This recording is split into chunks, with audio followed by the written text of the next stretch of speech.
E-Petições and grassroots lobbying across different political systems. My name is Maciej. Sorry. Okay. Again, hello. Okay, I would like to welcome you to the panel Comparative Approaches to Climate Activism. E-Petições and grassroots lobbying across different political systems. My name is Maciej Olejnik and I'm an assistant professor at the University of Wrocław. I'm also a moderator and one of the panelists. The other two panelists are Ms. Julita Wieromiej and Mr. Mateusz Pańczyszyn. Both are students of the Interdisciplinary European Studies at the Willy Brandt Center for German and European Studies at the University of Wrocław. Unfortunately, the fourth participant could not be here due to health issues. Each panelist will have 20 minutes to present their research results. The discussion will begin after the last presentation is completed. And I would like to tell you that I have the privilege of being the first panelist. So, my presentation is devoted to the effectiveness of grassroots lobbying, and in particular public petitions in Germany. This presentation is part of the broader project devoted to the effectiveness of climate activism across different countries. My colleagues are going to discuss, for instance, the cases of United Kingdom or Canada. I would like to mention that we adopted the same theories on the effectiveness of grassroots lobbying, the costly signaling theory and the economic theory of political information to test these cases. And to avoid repetition, I will briefly discuss the assumptions of both theories. So, my presentation will consist of 5 parts. Firstly, I will briefly discuss the research question, then analyze the major theories on the effectiveness of grassroots lobbying. Later, in a couple of words, we are going to spend on methodological part of my research. We'll discuss the research results, and I will elaborate some more on conclusions. Okay, so the 3 crucial questions which I'm going to try to address today is, firstly, are actually public petitions submitted to the Bundestag effective in terms of influencing the authorities' decisions? By authorities, we are thinking here the ruling parties in Germany between 2017 and 2021, SPD and CDU, CSU. Secondly, we are going to compare whether public petitions on climate change were more or less effective, in the context of public petitions in general. And finally, I'm going to share with you the results of the semi-structured interview with the representative of one of the climate activist organizations, with whom we spoke about various grassroots lobbying techniques and determinants of the effectiveness of this form of activism. Okay, as promised, I will briefly tell you some present you some information about the 2 theories. First theory, the costly signaling theory. Its author is Daniel Bergan and Ken Coleman, actually, and this theory focuses on 2 factors. The type of action, introduced in the campaign, as well as the issue of the scale of constituent support to a particular demand. Yes, and first the theory assumes that the effectiveness of grassroots activity increases when citizens have to put significant effort to organize a grassroots campaign. So, for instance, citizens must be ready to provide personal data when signing a public petition, or must, show up to the demonstration, actually go there. So these techniques are considered costly collective actions. On the other hand, if you are just sending our information via Twitter anonymously, according to this definition, this form of activity is not perceived as costly one. So this theory assumes that politicians notice this effort and take such grassroots actions more seriously. Second, the scale of constituent engagement, according to this theory, actually matters. And the more citizens participate in a costly collective action, the salience of this issue increases from the perspective of politicians, and the politicians are more likely to fulfill their request. So, to sum up, this theory suggests that actually grassroots lobbying can be effective, can effectively influence legislators when it involves a large number of people participating in an action, which requires constituents to invest substantial effort. Okay. On the other hand, we have the economic theory of political information, which measures the issue salience in a kind of different way. And here, according to this theory, politicians do not measure the salience of the issue based on its popularity among the public. No. The politicians, the legislators recognizes as an issue as having higher salience when this matter is discussed in the party program, party manifesto, or where it is, or if it's electorate, the party's electorate has a clear position on this issue. Yes, or this issue was discussed in the political campaign. So the aspect of nuclear plants in Germany, the question whether they should be turned on, turned off, they were absolutely high examples of higher salience issues for nearly every German relevant political party. And according to this theory, the scale of support for the higher salience issue doesn't affect the legislators' behavior at all. This theory suggests that that politicians are just loyal to their party's program, align with its manifesto, and they are just going to follow the instructions of party leaders. Yes, and no matter on which stage of the political process, that the legislators will just not be affected, neither if 1,000 or if 100,000 of people are going to pressure them. On the other hand, there are lower salience issues. Here the example of Chinese lanterns, so-called. There were public petitions in Germany submitted to the Bundestag addressing this issue. We should ban them. And lower salience issues are actually example of this type of lanterns.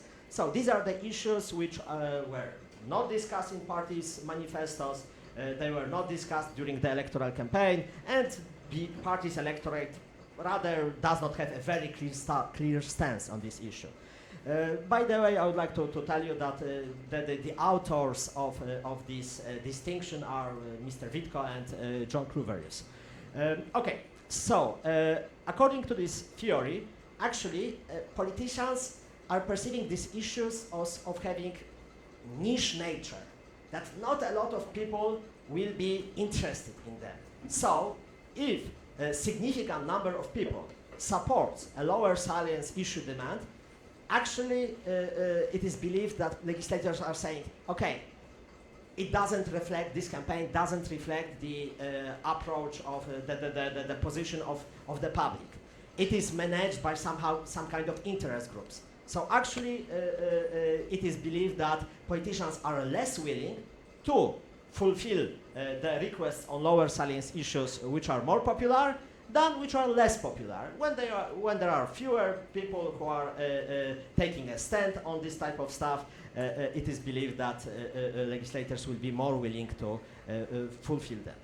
Okay, so regarding the methodological aspect of my research, after the 112 petitions were collected, classified, categorized according to their issue salience. Then we carried out logistic regression, which allowed us to determine the grassroots lobbying, the factors of grassroots lobbying effectiveness. We also, in some cases when the sample was not big enough, was not large enough, we had to conduct comparative analysis of some data, and we also conducted semi-structured interview. Okay, so I will briefly just tell you there are not so many relevant information actually turn out at this awful slide. It is that, okay, we are analyzing the determinants. Okay, so when the petitions are effective, why? We examined 112 petitions. It turned out that the number of signatures is not an important factor regarding the effectiveness of public petitions. We checked whether the effectiveness would gradually increase with the rising number of signatures. We also distinguished 5 different groups of petitions, and we checked, okay, perhaps petitions with 50,000 plus signatures are going to be more effective than the remaining ones. No, it turned out in all these cases the results were statistically insignificant. However, there was one factor determinant which turned out to be statistically relevant. It refers to the party program. So if the coalition of parties, in this case SPD, CDU, were supportive to the demand, which was to the particular demand of the petition, this type of petitions were 11 times more likely to be fulfilled than the petitions when, for instance, only one party was supportive and another was against it, or both parties had neutral stance, did not have any opinion about it. So it turned out that these results actually are suggesting that the costly signaling theory is an outdated concept, yes, that the number of signatures is not determining the effectiveness. Okay, so very briefly, how does it look like in case of the economic theory of political information? So, the higher salience issue petitions, we divided them into 2 groups. The ones which, firstly, the petitions between 1,000 and 49,000 signatures, and petitions with 50,000 or more signatures. Why this threshold, one might ask? And I'm not sure whether you know, but petitions with more than 50,000 signatures in Germany received a special treatment by the Bundestag. They are debated in the public hearing, which are broadcasted online. The authors of these petitions has a unique occasion to officially meet with legislators to present their arguments. On the other hand, the petitions between 1,000 and 49,000 signatures, they are only mentioned in the annual reports of the Bundestag. And that's all we can say. So here we compared the results whether higher salience issue petitions on demands which were supported by the political parties, yes, whether more popular petitions on such issues and less popular petitions on such issues, whether their effectiveness is similar. It turned out that actually, yes, it is. In one case, 67% of such petitions were fulfilled, at least partially. In another case, 60%. Okay, how about higher salience issue petitions on issues, when both parties were opposing these demands? It turned out not to be a rocket science. None of them turned out to be fulfilled. Okay, how about lower salience issues?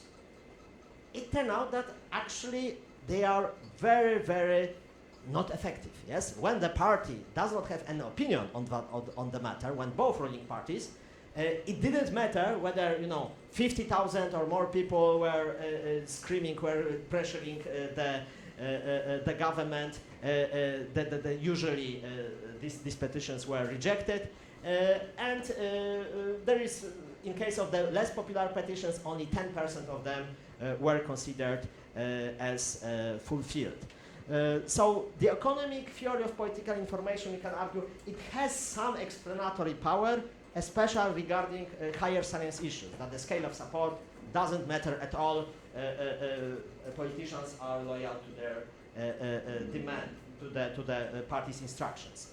Okay, how does it look like regarding climate change petitions? It turned out that there were actually few of them. We were surprised that only 11 petitions reached, gained at least 1,000 signatures, and they were addressed by the Bundestag between 2017 and 2021. And here, again, only 3 out of these 11 were at least partially fulfilled. The example,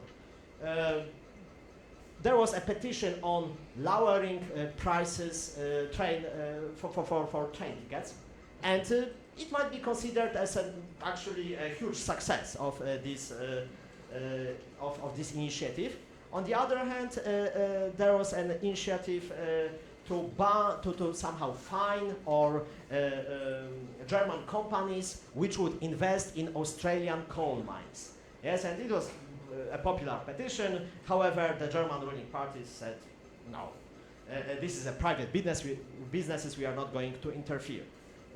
Okay, so we were interested about the opinion of the last generation members. So this is so one might consider a radical organization fighting with climate change.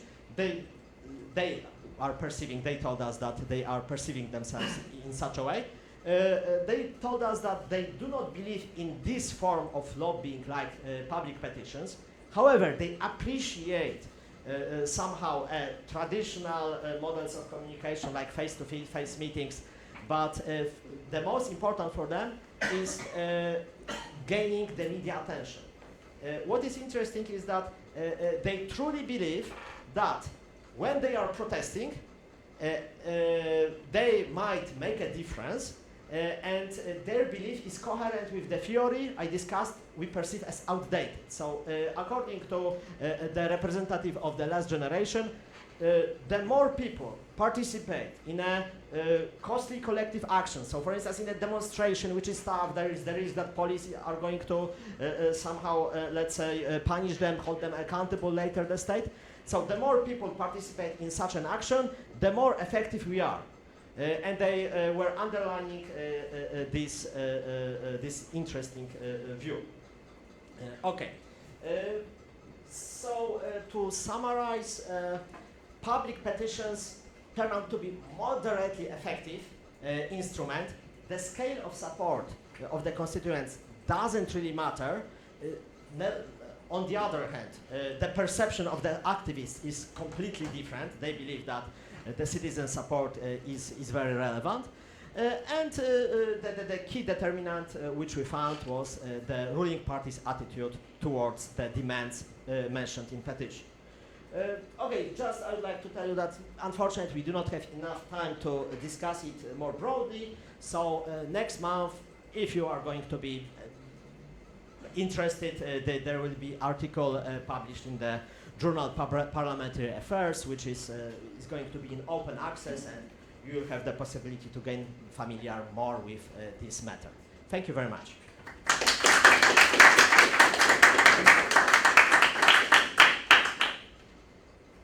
And now I would like to ask Ms. Julita Wieromiej, who's going to present the very interesting presentation, yes, a speech devoted to radical forms of climate activism.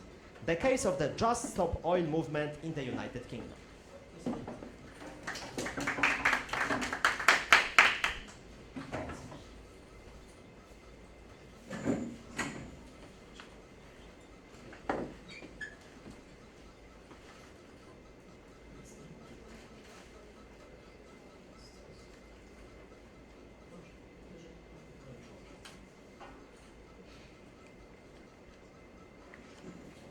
So my name is Julita Wieromiej, and I'm studying at the University of Wrocław at the Willy Brandt Institute Center. And my presentation is about radical forms of activism based on Just Stop Oil in the UK.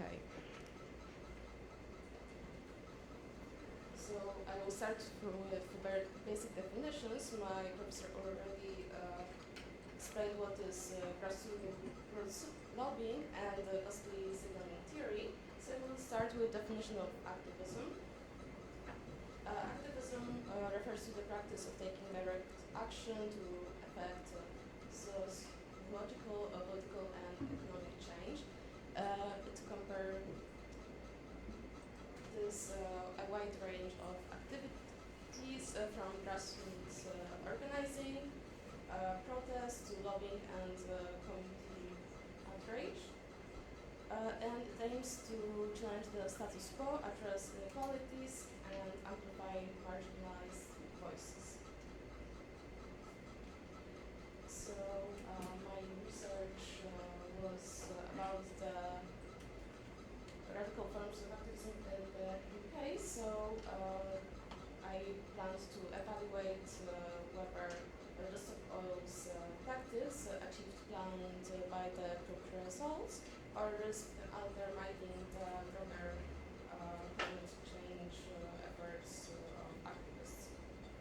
Research objectives are to examine specific strategies and tactics, evaluate the effectiveness on the policy influence and climate change awareness, and analyze the motives behind their actions.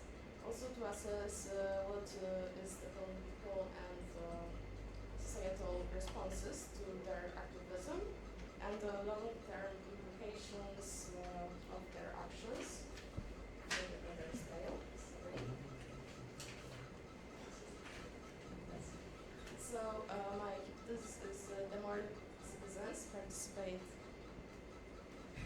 in costly collective grassroots actions supporting specific demands, the more likely members of parliament are to fulfill those requests based on grassroots costly action. Methodology will contain this research, same structure, interview with the representative of just an organization, and later the analysis of those sources with also research tool of interview questionnaire.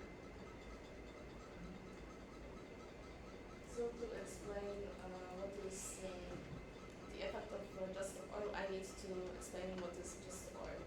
This is the organization that formed in around December 2021, but it went public in February 2022. And it is UK-based environmental activist group, which employs civil resistance, non-violent direct action as a way to lobby UK's government to stop licensing new oil, gas, and coal products. They believe that climate change is an urgent crisis and that we need to take immediate action to stop further environmental damage. So the members are willing to take action and face legal repercussions for their actions, and they also believe that the history will validate them as they did with past activists. One of the members compared himself to Martin Luther King and said that everybody was of the activists was hated in their own time, but future validated them. And as it's radical, so they also faced a lot of criticism because of their disruptive tactics. So right now I will show most notable actions of them. I chose 6, but there were many more. And a lot of activists that took part in those actions showed here, they also took part in different ones. So many of them have sentences from the different actions. So the first one that made this organization very recognizable is 75th British Academy Film Awards. And it was on 13th of March 2022. So 30 protesters of this organization swarmed the red carpet at this event and demanded to end new fossil fuel projects in the UK. On the website, they always say that those people were young and that have very bright futures because they are students or something. They really like to heighten this aspect of those activists. And those activists also wore T-shirt with just look oil and just look up. And it was in reference to the movie that was presented there that offered satirical look at the climate change crisis and people's inability to take it seriously in time. And later it was too late because they hit the earth in the movie. And from what I saw at the beginning, they were very well perceived. Even the director of this movie offered to get arrested with them if it will help their case. Later it changed a little bit, but at the beginning it was well perceived.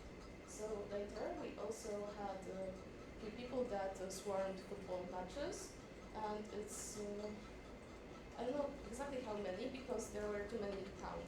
Some of them were there day after day, but it was very organized action. And as you can see here, we have pictures. And this person that is in the middle was sentenced in many different actions. He also took action here and in other activities that were shown here.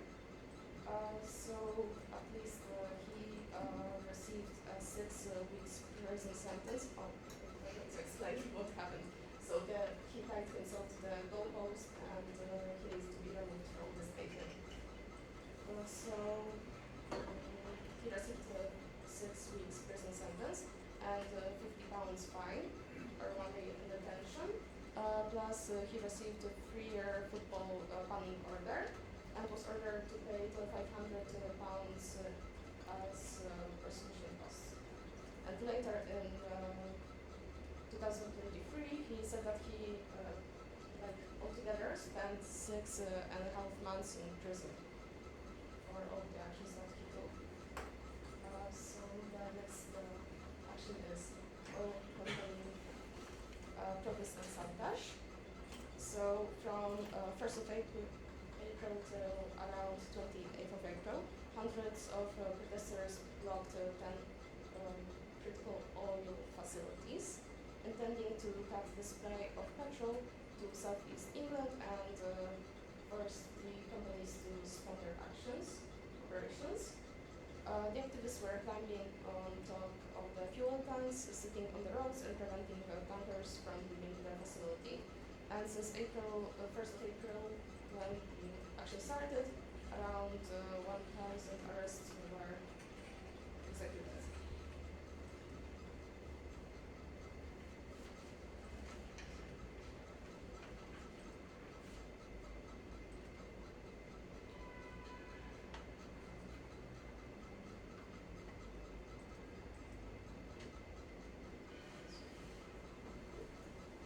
So as I said at the beginning, they were very perceived, but it started changing here because they employed very disruptive tactics for the public. So at the British Olympics on the 5th of July of 2022, after the race was suspended to the crash at the opening lap, they sat down on the asphalt and were later arrested by the police. And Lewis Hamilton backed them up, said that it was very important, that climate change is a very important issue. Later, Mercedes team added that they don't condemn their efforts, and he also made a statement about it.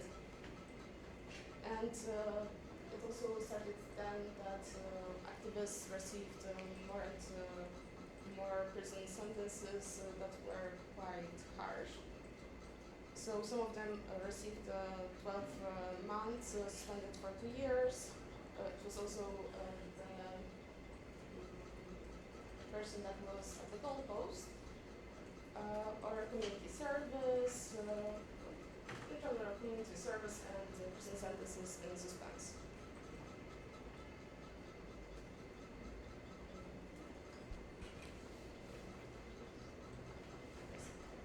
And later, on November 2022, activists blocked the M25 motorway in London.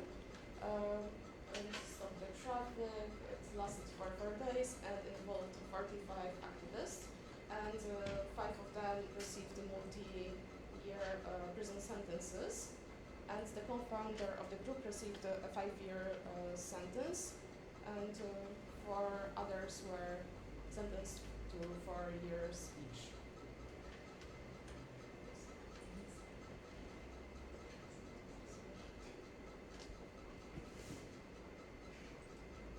So there were many cases of vandalism in art galleries. I showed here the most well-known one.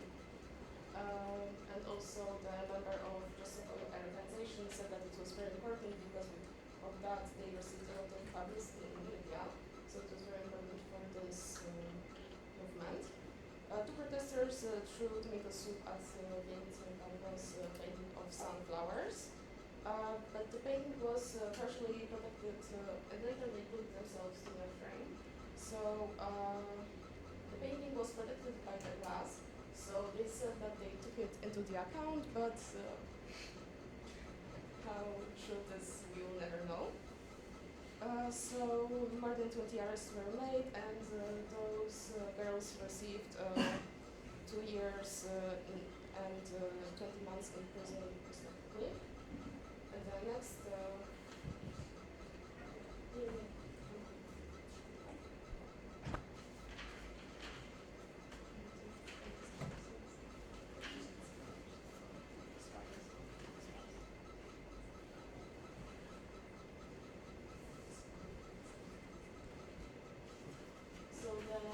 last action that I will show here is the stone range. And by then they received a lot of bad publicity, and the public's view of them changed completely.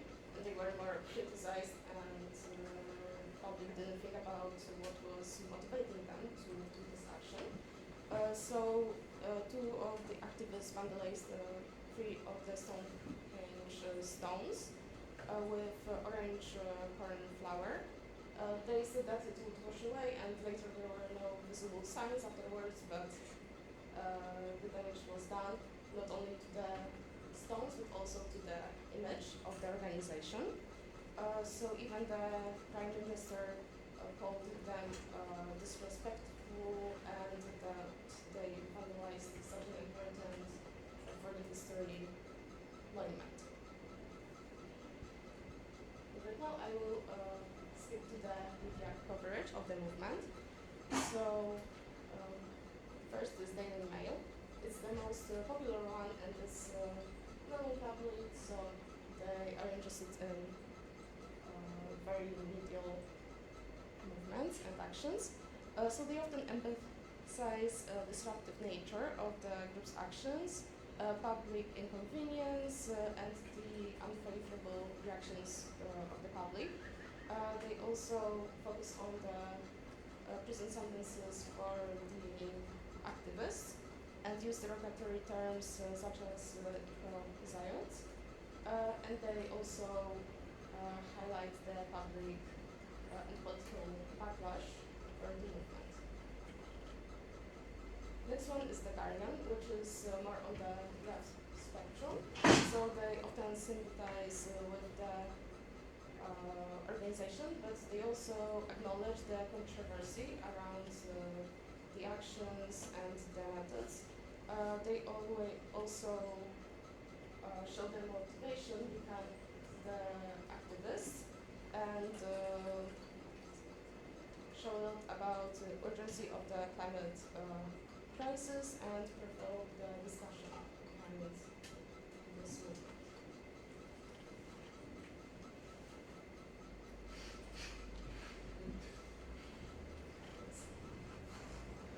So the sun coverage is mostly critical, and it's also more tabloid one. So it's mostly critical with disapproving tone, focus on disruptive protests, negative reactions of the public, and they also use derogatory terms as eco-idiots, eco-zards, and terminology such as attacks and real justice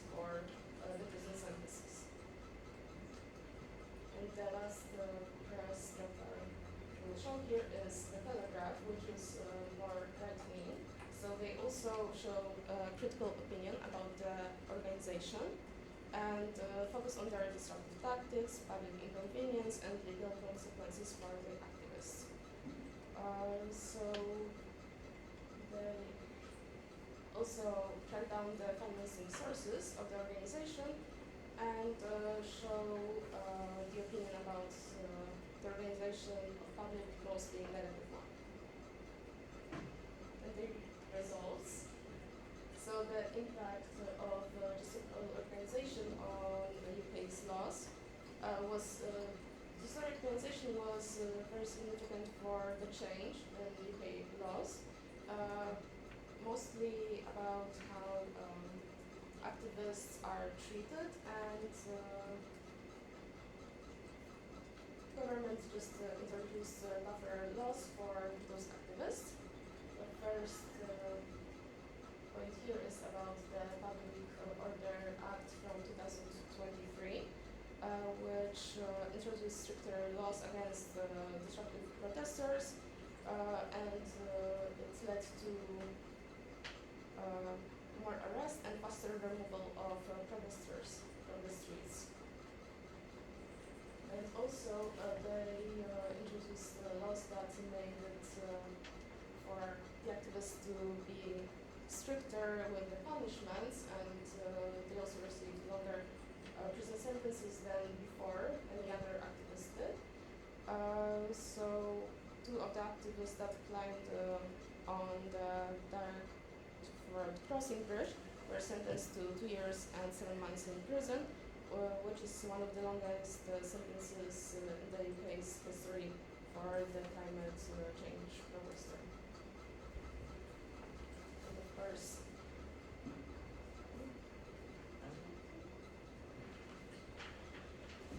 so the government also introduced greater police powers to just crack down the protests. They led to people be arrested when they were even suspected to take part in actions like that. And also they limited the ability to organize large-scale protests for the organizations of climate change activists. So they also investigated how oil and similar organizations are funded, and also froze platforms that were linked to those actions and funding. Yes, I also inserted an interview with the person from Just Stop Oil. So from the results, they didn't want to share insight about the structure or the organization and the decision-making process. It was very they hid what they do on the inside, and they got a little bit defensive. They also think that climate change crisis is a current problem, and that we need to start doing things now, because otherwise it will be too late. And also many of those activists are willing to sacrifice their jobs, family, and freedom in case of that problem. As I said before, they also see themselves as martyrs, and they believe that they will be validated in the future by the future generations. And they said that maybe not everything was bringing expected results, but even if they gained a lot of new haters, they also gained a lot of new followers and members, which they said that it was very important because it made this crisis, climate change crisis, more real and thought about problem. But as I said, they also made more difficult for the protesters to just protest, and because of the stricter laws, that UK's government implemented because of their actions. And they believe that not only the scale of the action is important, but also the media coverage. As I said, the museum one brought much more media attention to the movement and the goals behind their actions.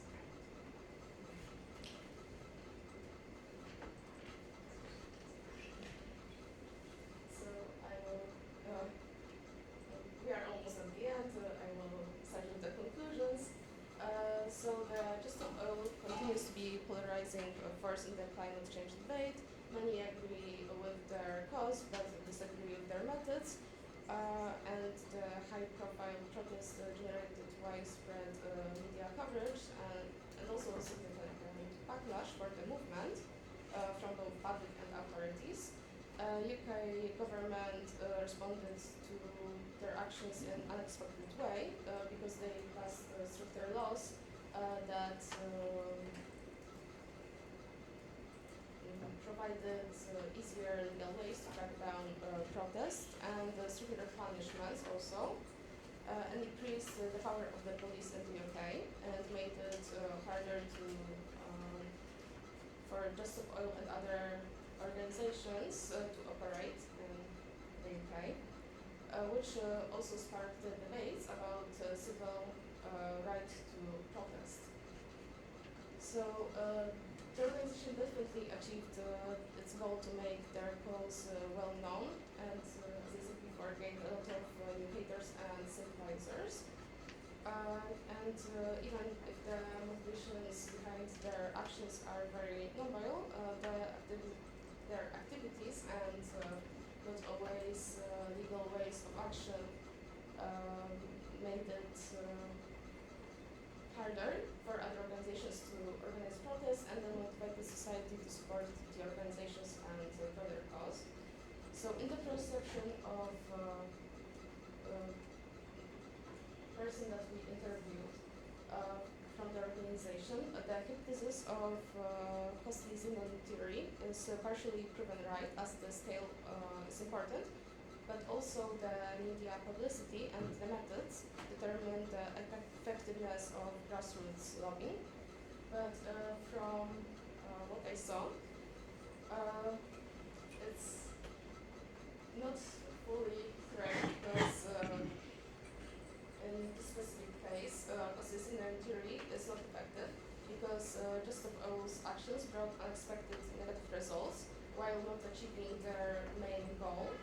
And on the sources from what they presented and I researched, I believe that the inconvenience of the public and because of that they made it harder for other organizations and for this organization also to gain sympathy and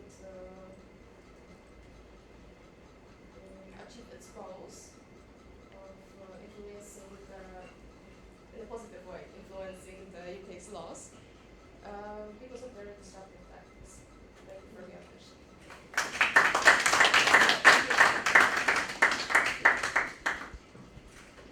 Okay, thank you very much for your presentation. And now I'd like to ask Mr. Mateusz Pańczyszyn, who is going to present a speech devoted to the following topic. Are E-Petitions on climate change submitted through the independent petition platform Change.org effective in the United Kingdom and Canada? The floor is yours. Thank you very much. Hello everyone, I'm really pleased to be here.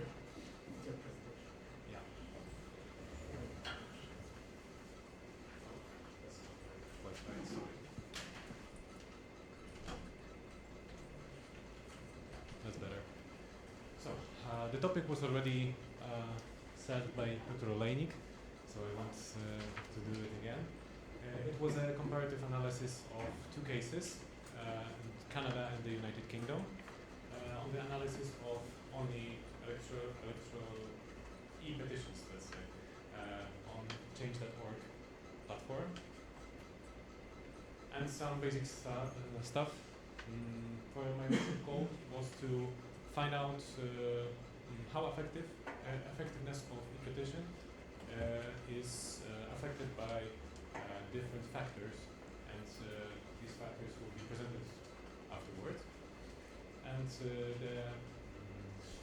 the data of my research was from 2015 to 2021, and also it was based on theory that was explained earlier by Olejnik, which is the economic theory of political communication. Just to remind you, the higher, low, and silence. So I was based on my research was based on three research questions. First of all, what makes an e-petition effective? I will define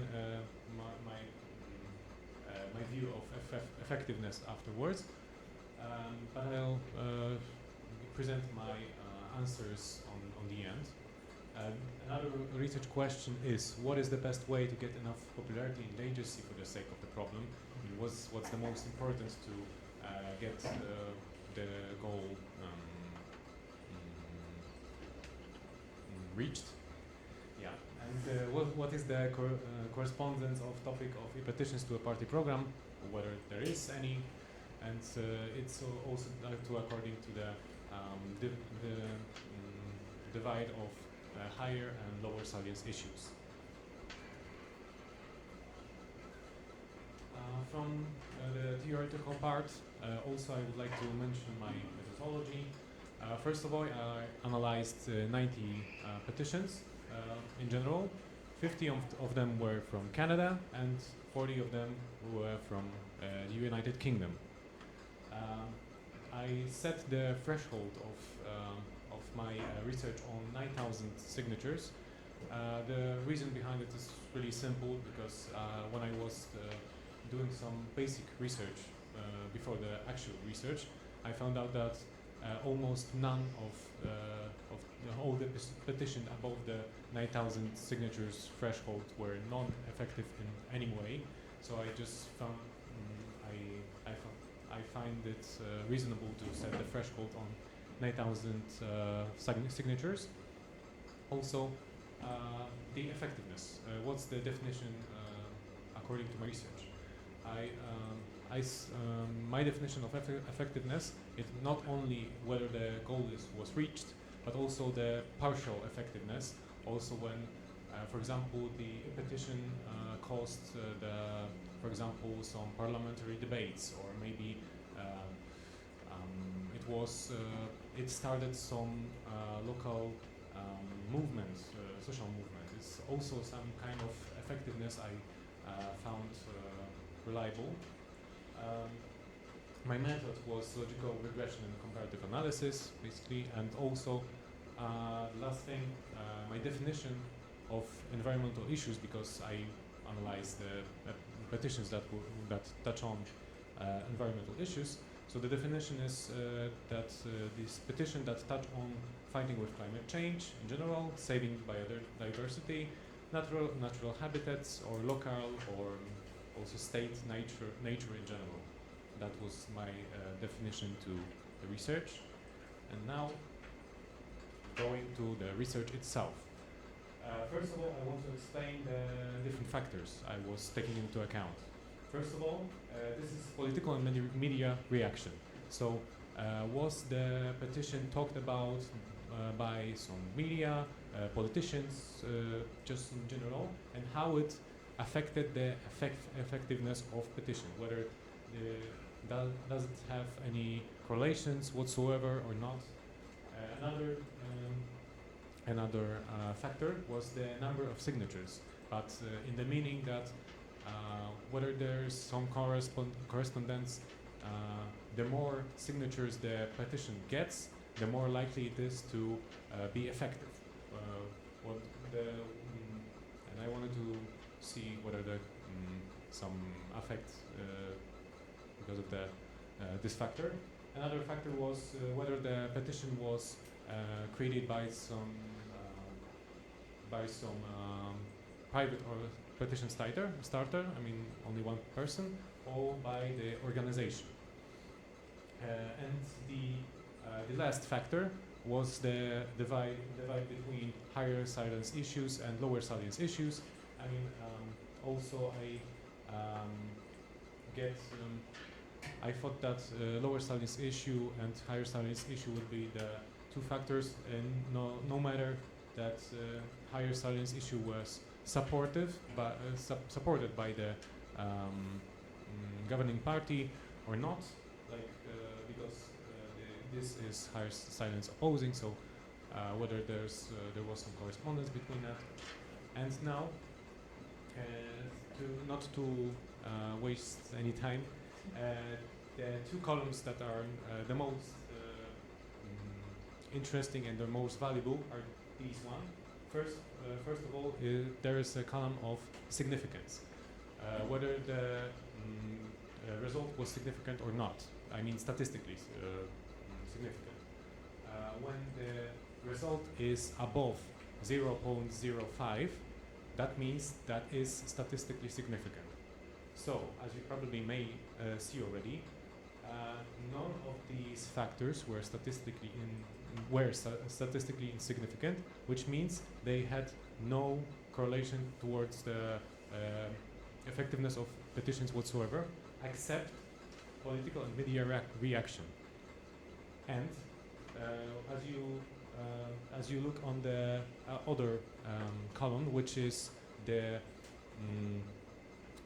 how much is it more likely to be effective with this correspondence, you can see that this factor like just skyrocketed, because it means that the petitions that were talked about by the media or politicians were 43 times more effective than the ones that weren't, like they didn't get any attention by the media or politicians.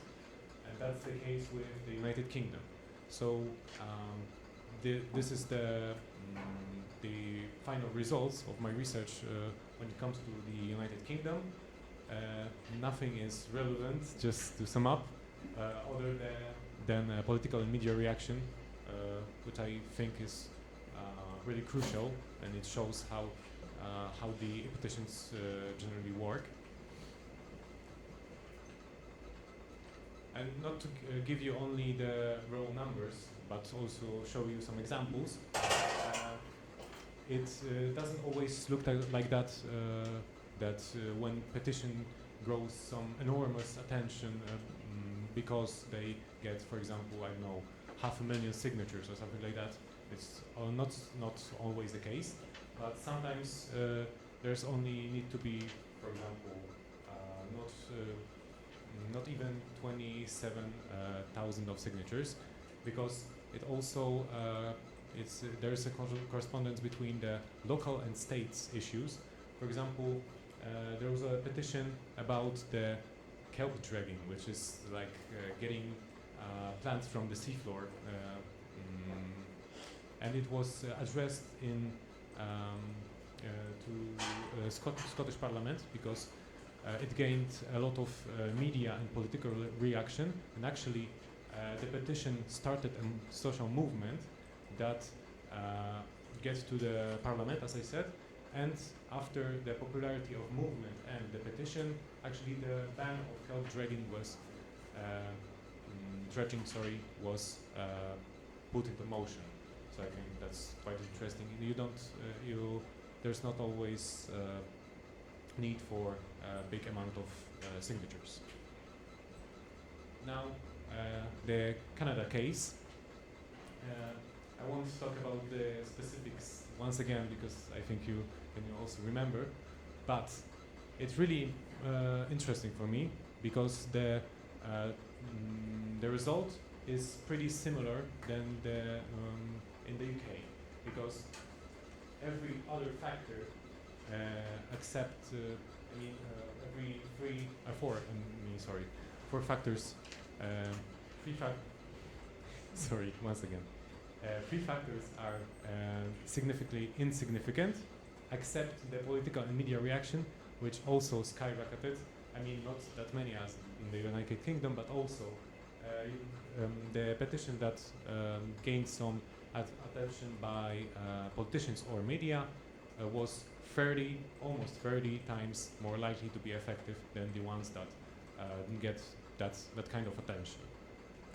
And another example, this time from Canada, is really interesting for me as well, because it was a petition to stop building of so-called men camps in Nova Scotia in Canada, and it only gained around 20,000 signatures on this petition, but the petition gains a lot of attention because of the social movement it started, and also by the one advocate, which is this movement, who was protesting in this natural habitat and also in parliament.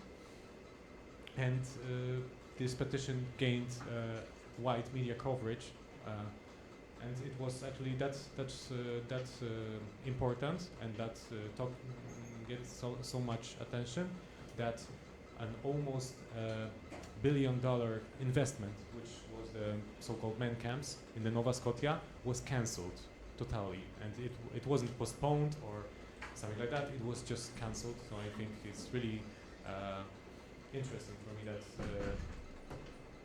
you can stop like this so much big of an investment just by the right advocate, right social movement at a petition. And the last research I did was the correspondence between the effectiveness and the number of signatures in lower salience issues.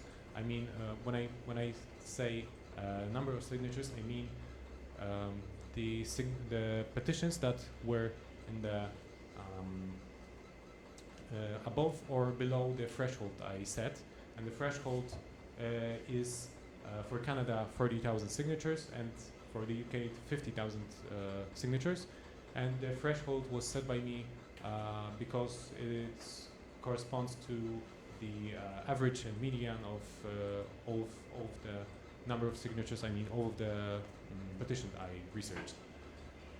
So when you look on the table right here, it says that when it comes to Canada, the result is unfortunately not statistically insignificant, which means there's no correspondence whatsoever between whether the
are not affected by the, I mean, in Canada, they are not affected by the number of signatures, but in the United Kingdom, the situation is actually, what's the word I'm looking for? Yeah, I mean, it's exactly the opposite of the theory. So I didn't find any support for the theory, and that's what I actually wanted to say. And thank you for your attention. Thank you very much. So, now we have about 20-25 minutes time for Q&A, for discussion regarding the topics of our very, very interesting speeches. So, firstly, I would like to allow you to ask a couple of questions, and then we are going to. So thank you very much for the learnings you gave me and you gave us. And I've got some questions concerning the petition research you made. I personally observe very much disqualification in those sort of mobilization, notably concerning art in France. My non-investigated sense is that people seem to be very refractive, seem to reject it very much because it touches art, and in this society, art has a central place in the culture. So I am particularly interested to understand how you interpret this this rejection from one part of the society. I wonder, does it mean that they are attaining the central point? That these, what you call polarization as a result, does it mean that they are reaching the point, the central point of change? That they are being the most subversive possible, or there is a problem on the construction of this subversion, a problem of articulation or non-articulation of this rejecting society. Could we understand this rejection as a message to take account of, is there a problem of articulation? And this leads to the question on the construction of this mobilization, on this form of subversion. How is it constructed? How is it thought? Is it thought in a small group between selves, or really articulating society, or the weakest of the society, or people from abroad?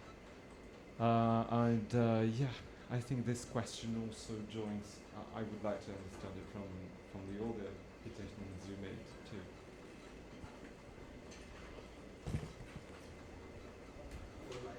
Okay, so are there any other questions at the moment? So please.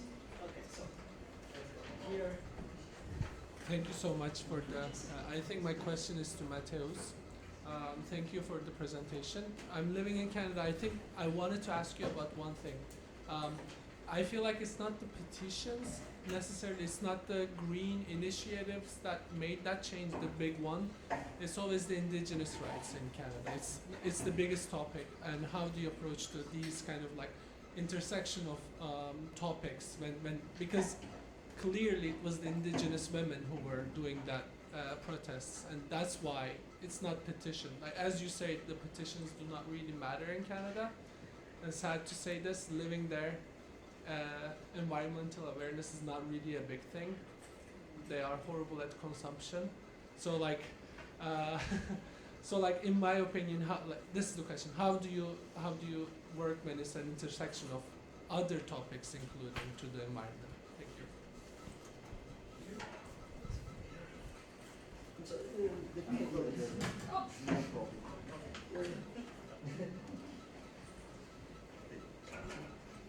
Well, thank you very much for the presentations. They were very interesting. I have two questions. One for the last presentation. I want to know why a form of activism is the collect of signatures. Why they decide to use the collect of signatures? And I come from the field of law, and I suspect that in some cases there are laws that require the collective signature, and I want to know if you had find that this is a motivation to use the form of activism of the collective signatures, and maybe that affect directly the effectiveness of the collect of signatures. If the law field require that or not, but maybe I don't know exactly. I want to know if you have the answer. And for your presentation, I want to know if, but because you mentioned that if you in your research you make a point in the question of the climate change litigation, because from my point of view, one of the forms of activism is the climate change litigation.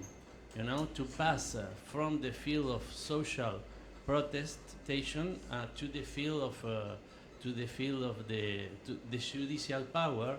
It's and I want to know if you know which are the reasons why activists decide to enter in the field of the judicial power or not, as a form of activism. Thank you very much.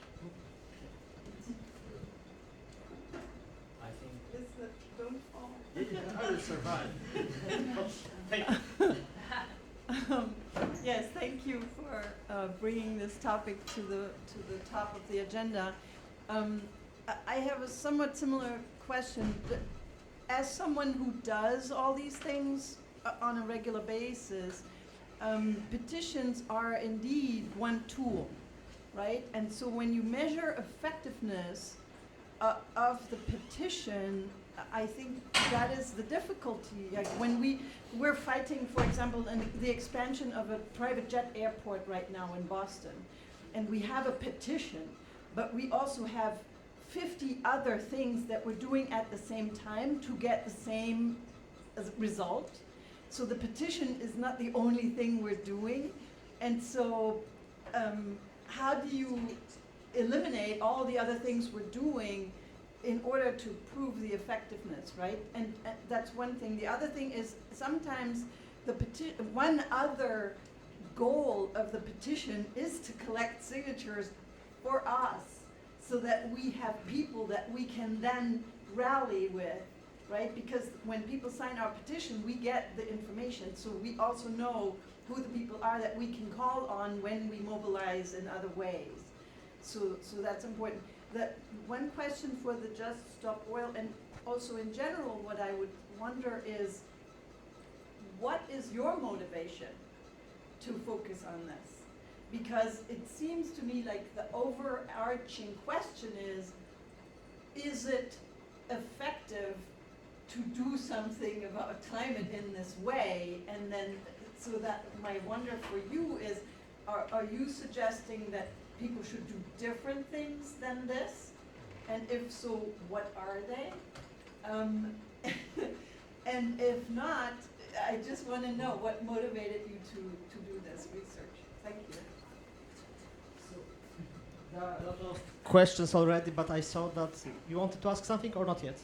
I can ask later. Okay. So just regarding the issue of petitions, which you mentioned, this is one stage of a much more bigger project, during which, for instance, we are conducting interviews with members of the parliament, with members of the, also with organizations, non-governmental organizations, with various lobbyist entities.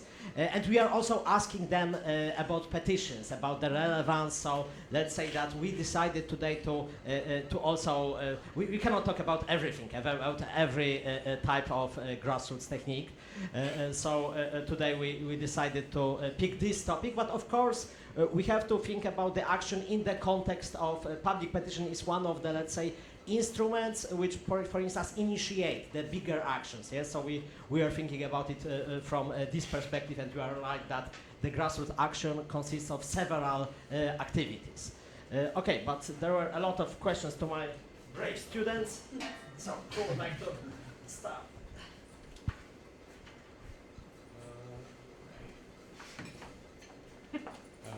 Which was the first question? It was your question, yes? It was about. Could you, sum up the question once again, because I was just. Yeah, I'm sorry, but I was a bit lost in the. Yeah, I'm sorry for that. Sorry. There was many questions in one. How were these articulations made?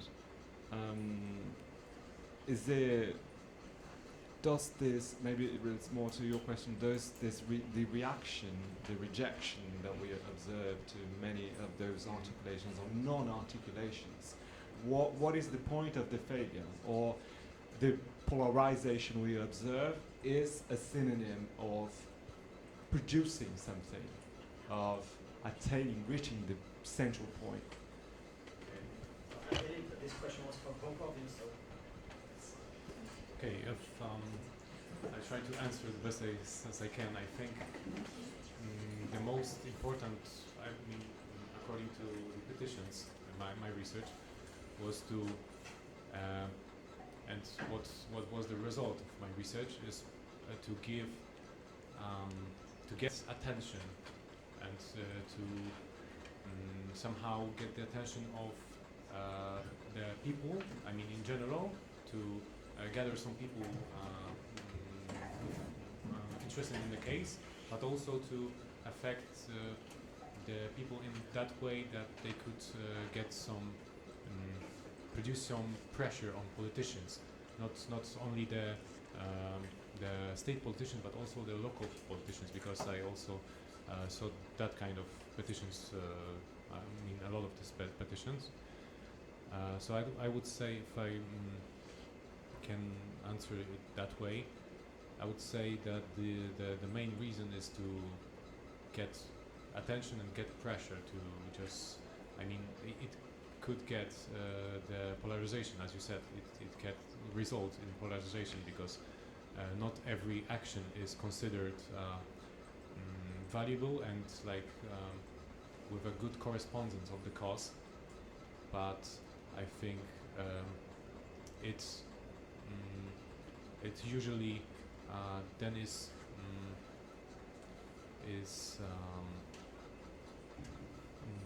you can see by the number of signatures how much people actually agreed with the way that was proposed by the petition starter. So I would just say that that's the, I don't know whether I can answer that broadly. I can move on to the other question. It was about the indigenous people. It's kind of interesting because I saw a lot of this type of petition that combined in some way the indigenous people's problems and also natural habitats, but in 90% of those cases it was combined. So it was not about only indigenous people, but when there were some indigenous people in the area, it was not like one thing and another, but the combination of two. So I would say it was actually the one problem that was addressed by the petitions. The other thing about number of signatures, so whether how much importance it is. So in my opinion, it's not the only factor, but it's one of the factors that can show how much petition was not only effective, but was backed up by the general public, so-called. So I think that's why I included number of signatures in my research, because it's one of the factors that is actually directly backed up by some fraction of the population. So I think is that did I answer the question? And the last question was about the effectiveness. That's a good question. I know that the petition are not the only thing that is the only tool, as you said, to getting some attention or just reaching the goal. But when I was doing my research, I tried to find some evidence that the petition was actually affected somehow the process of getting to the goal. For example, there was some media coverage about the petition. So, for example, some kind of goal was reached because I don't know, the petition was organized, and also after the petition, because in the change.org there's also a section for comments and posts. So I also saw that a lot of times that the petition was also the platform for getting some attention in the meaning of organizing protests or getting some I don't know, some march in some area. So I was just looking for the evidence that somehow the petition was actually helped to get the goal reached, because otherwise what I couldn't find any evidence that the petition was a tool actually to reach the goal. I just found it ineffective, non-effective. So that's, I think I addressed every question. Thank you. So about the art galleries, they chose art galleries and artworks because they were quite famous. So they wanted to gain media attention, but because of that they also polarized opinions about the organization and undermined the cause for the climate change and also the laws in the UK. Just give me a second, I'm still thinking how to answer the question. So their main goal to attack the artworks were to gain the media attention, but because of that they, as I said, I think they undermined the cause.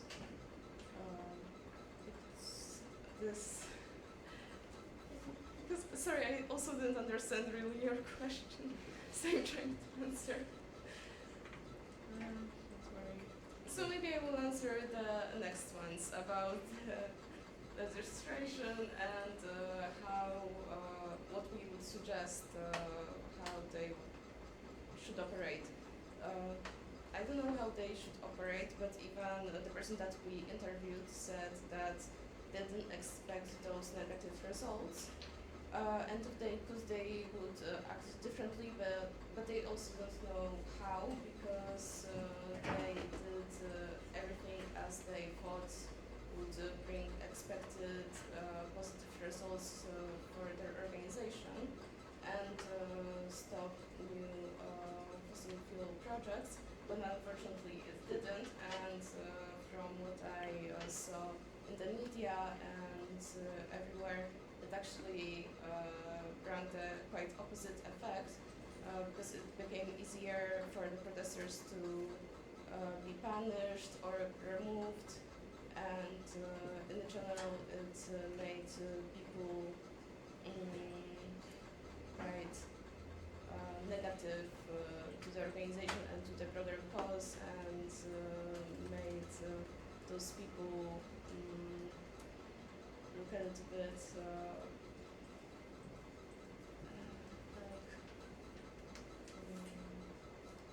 as disruptive, because everyday person usually doesn't think about climate change day to day,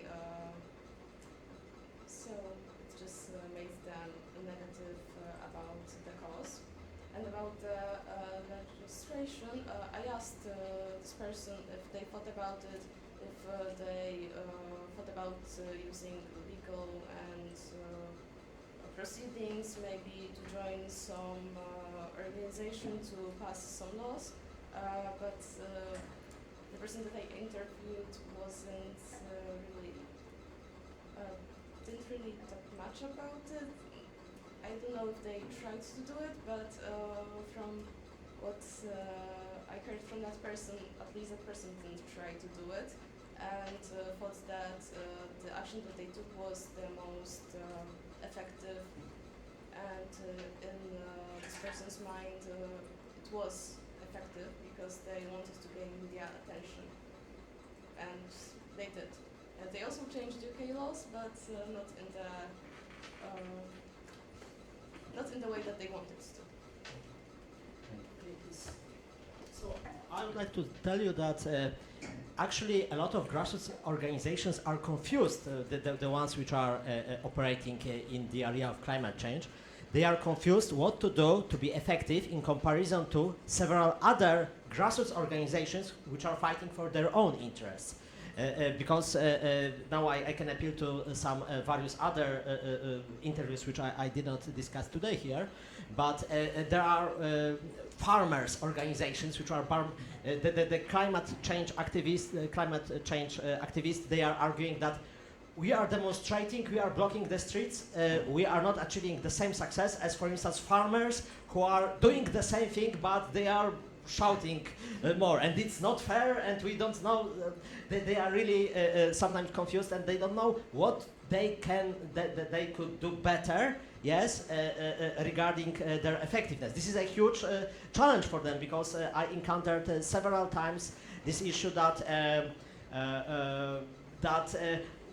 probably the still, although the public, probably the one thing which is underlined is that the public in the polls is saying that climate change is significant, but when actually we are talking about bread and butter issues, yes, about the current problems, economic, socio-economic problems, which you know, the prices of eggs, why Trump won election, we are saying that the prices of eggs were too high, yes, and so this is the perspective that of the public, that climate change is significant, but there are so many other issues, and we are struggling. We are struggling in comparison to other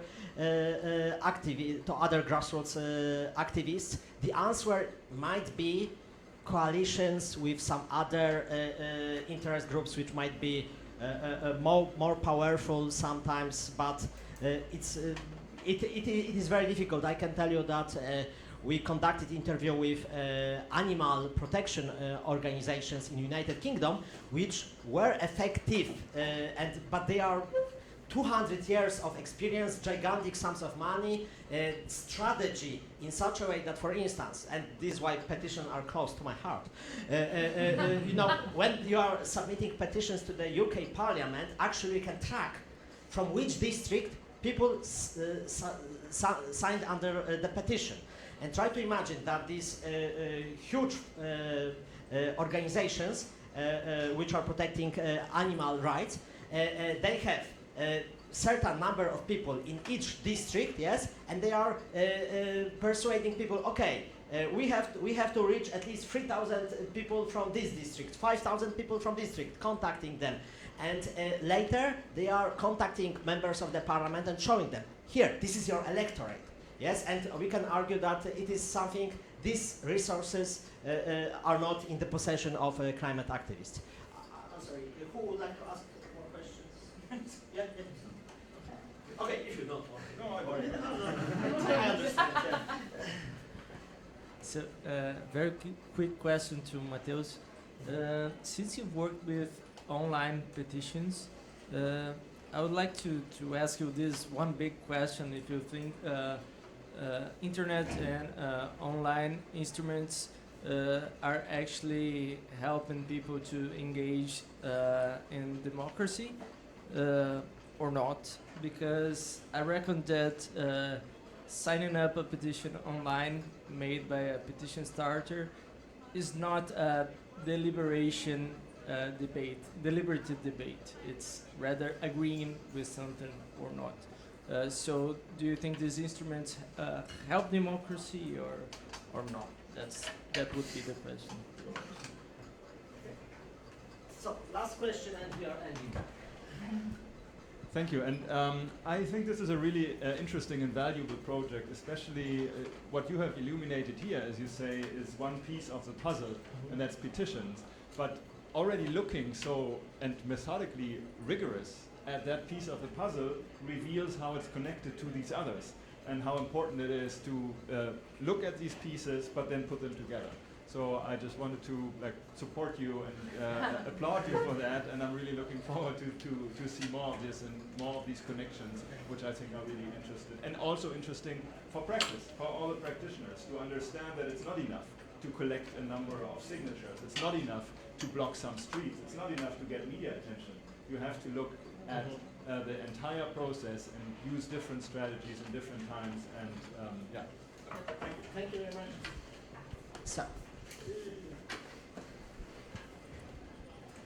To answer your question, I would say the internet really helps to get the cause done, let's say, because it depends also on the involvement in the cause, because when you want just sign a petition, it's basically not, obviously not enough, but the internet, as I mentioned, for example, the Change.org platform has like the community section, and it also depends on the petition starter and on the community, because it's a really good platform to get something done, and for example, organize some march, some protests, and get some media and political attention. So I think when you actually have the mentality and the willingness to fight for something, the internet and the Change.org platform is a really good place and really big improvement of the activism, and also to the involvement in democracy, because you actually can in invisible way show your insights or some things that are important for you. Okay. So thank you very much. Just as a contradiction, one interesting thing, we interviewed 8 members of the British Parliament. Majority of them said that they appreciate the most old-fashioned letters received from post, traditional, written by hand, because they are saying that if someone really cares to do this type of crap still, seriously, I'm interested. One MP said that I always will respond and take interest into this issue, because seriously, who does it still? And it is interesting, another element of this puzzle. So thank you very much for spending time with us. Thank you for your valuable comments. We are going to discuss them and take them into consideration. Thank you to my panelists, and have a nice day. Thanks.